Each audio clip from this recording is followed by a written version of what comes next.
Welcome to Sweet Life Beat Life. We hope this video helps.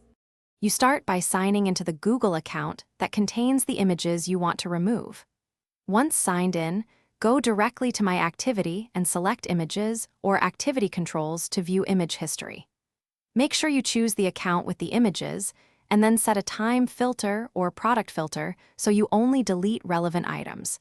This prevents accidental wider deletions. Begin with the most recent date range to minimize searching and to confirm you're targeting the right files before mass deletion. Next, filter the image activity by date range, product, photos, search, maps, or type to narrow results.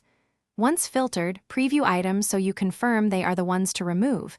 This avoids deleting needed images. Select individual images with the checkbox or pick Select All for that filtered view.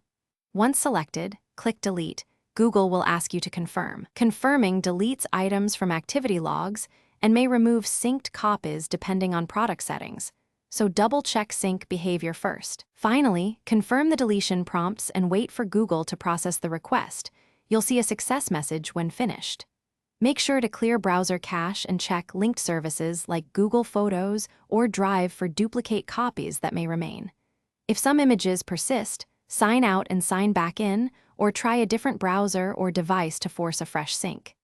If that fails, review account activity controls to ensure image logging is disabled going forward to prevent future captures. Thanks for watching.